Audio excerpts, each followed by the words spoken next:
At 82 years old, I have lived through decades of lessons, love, and loss. But if there is one decision I deeply regret, it is moving into a nursing home. At the time, it seemed like the right choice. My family reassured me that I would have comfort, care, and security. I believed them. I wanted to believe them, but nothing could have prepared me for the reality that awaited me behind those doors. I know many of you may be considering this decision, either for yourself or a loved one. Maybe you've been told that it's the safest option. Maybe you're hoping it will make life easier. That's exactly what I thought. But once I stepped inside, I quickly realized that life in a nursing home is not just about convenience. It changes everything. And getting out? It's not as simple as you might think. Before you take that step, let me share with you 6 hard truths I wish someone had told me. Some of these might surprise you, but they could save you from a decision you may one day regret. Stay with me until the end. What you're about to hear could change everything. When I first moved into the nursing home, I thought I was simply changing my address. I believed I would still be me, that my routines and choices would remain mine. But I was wrong. The greatest shock wasn't the unfamiliar faces, the sterile walls, or the set meal times. It was the realization that I had lost control over my own life. Before, I decided when to wake up, when to eat, how to spend my day. If I wanted to take a walk, I did. If I wanted to cook a meal, I could. I could sit in my favorite chair for hours with a book in my hands, getting lost in its pages. But in the nursing home, everything ran on a schedule that wasn't mine. Breakfast was at a set time, whether I was hungry or not. Lights were turned off at a specific hour, even if I wasn't ready for bed. If I wanted to step outside for fresh air, I had to ask permission and wait for someone to assist me, if they were available at all. At first, I tried to resist. I told myself I wouldn't let them take my independence. But the rules weren't designed to be bent. Simple choices, what to wear, what to eat, when to move, became privileges instead of rights. I remember waking up in my new bed for the first time. I stretched, reached for the book I had been reading back home, only to realize it wasn't there. My books, my favorite chair, the small comforts I had spent years surrounding myself with, all gone. In their place was a room that wasn't truly mine, a bed I hadn't chosen, a space that felt more like a waiting room than a home. The hardest part wasn't just the loss of freedom, it was how quickly I started to accept it. You learn to adapt because you have to. You stop questioning why breakfast is served when you aren't hungry. You stop asking if you can go for a walk when you want to. You stop resisting when they tell you what's for dinner. And slowly, almost without realizing it, you start losing yourself. Losing independence isn't just about the big things. It's about the small, everyday moments that make life yours.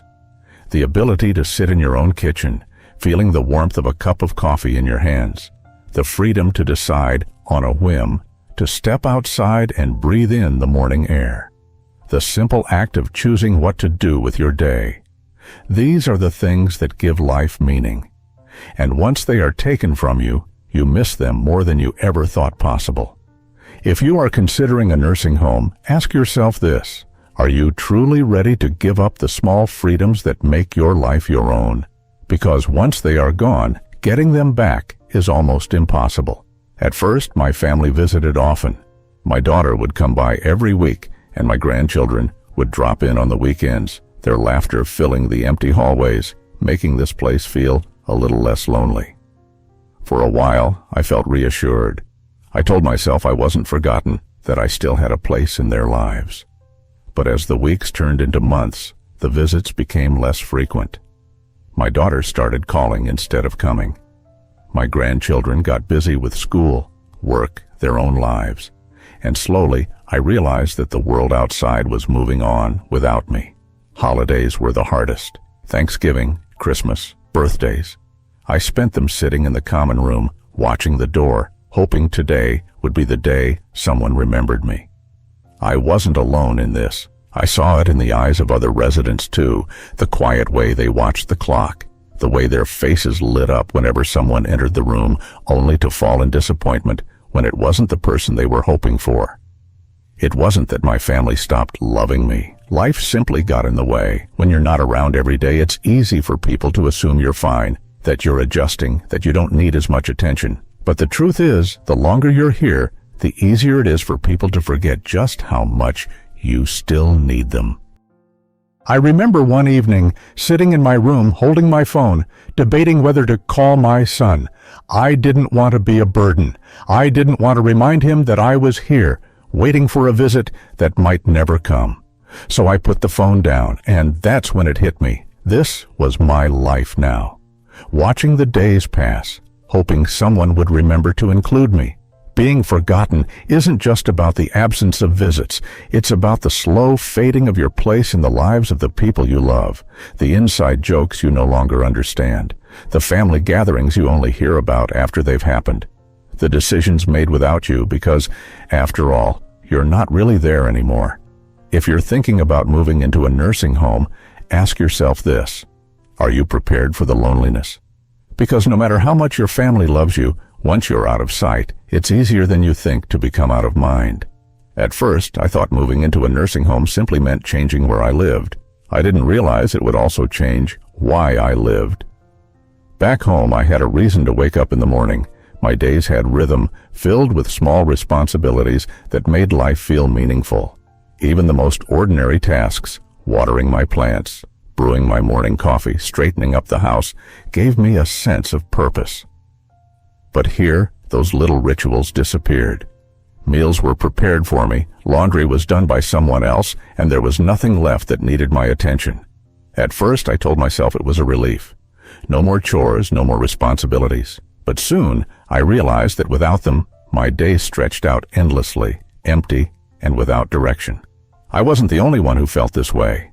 I met George, an 84-year-old man who had been a carpenter all his life. At home, he was always building something, fixing a broken chair, crafting a new bookshelf. His hands, once steady and strong, had a purpose. But here, there were no tools, no wood, nothing to create. I watched as he slowly withdrew, his hands now resting idly in his lap, his mind left with nothing to focus on.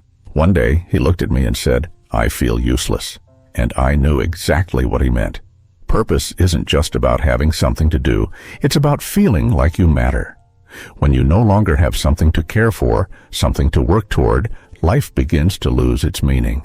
The mind slows down, the body follows, and soon you start to feel like just another resident in a place where time moves, but nothing really changes. If you're considering a nursing home, ask yourself this: what gives your life meaning? Because once you move in, finding purpose isn't as simple as filling your time. It's about holding on to the things that make you feel alive. Before I moved into the nursing home, I was doing well for my age. I wasn't running marathons, but I could take care of myself. I went for walks, cooked my own meals, and had my little routines that kept me moving, grocery shopping, stretching in the mornings, even just pacing around the house to keep my legs strong. I told myself that staying active was the key to holding on to my independence for as long as possible. But once I moved in, everything changed. At first, it felt like I was just taking it easy. Meals were brought to me, so I no longer had to stand in the kitchen and cook. If I needed something, I could simply push a button, and someone would come to help. I thought this was a luxury. I thought I had earned this kind of rest. What I didn't realize was that the less I did for myself, the weaker I became. I started moving less, and soon my legs felt stiffer. I sat more than I used to, and before I knew it, getting up from a chair started feeling like a chore.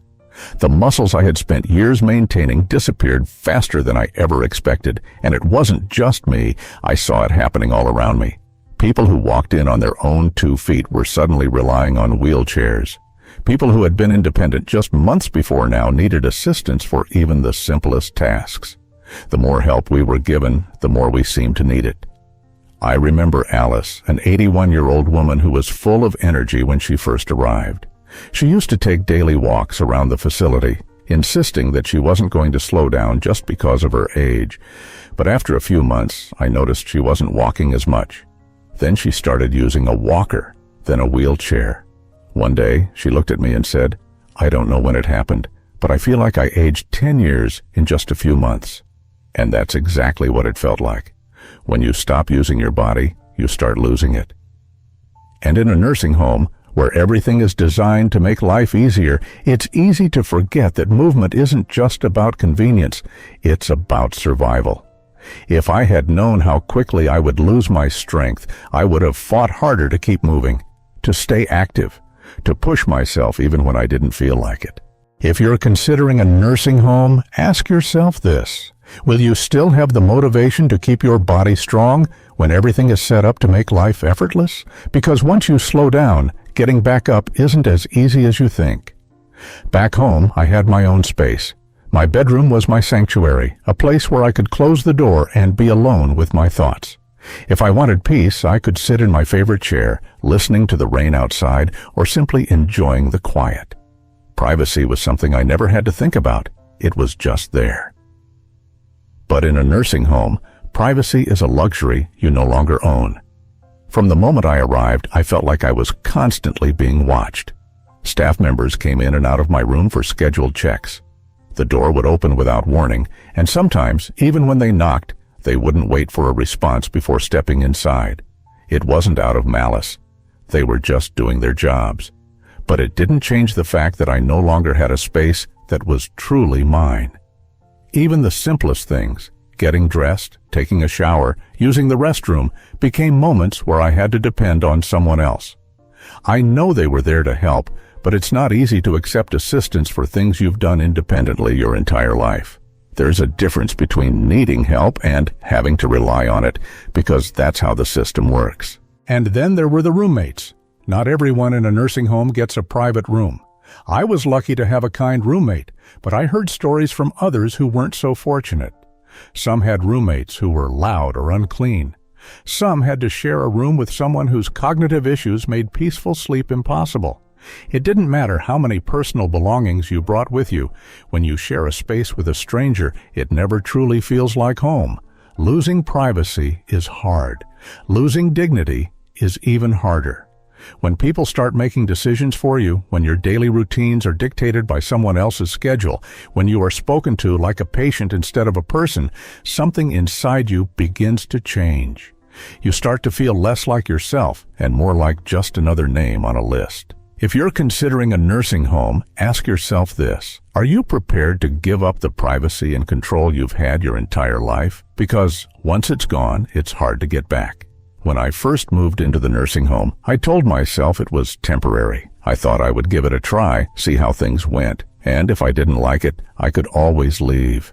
That belief gave me comfort. It made the transition easier, knowing I wasn't making a permanent decision. But what I didn't realize was just how hard it would be to get out once I was in.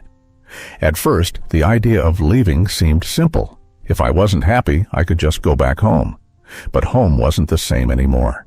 My house sat empty, and maintaining it from a distance became nearly impossible. My children had already started making changes, selling things they thought I no longer needed, rearranging furniture, even considering renting out the place. What had once been my home was slowly becoming just a house. And when I finally told them I wanted to leave, their responses weren't what I expected. "Are you sure you can manage on your own? Wouldn't it be safer to stay? We just want what's best for you." They meant well, but I could hear the hesitation in their voices. The truth was, I had already begun to lose my independence, and they could see it even if I didn't want to admit it. After months of living in a place where I didn't have to cook, clean, or even walk very far, I wasn't as strong as I used to be. I wasn't as confident in my ability to live alone.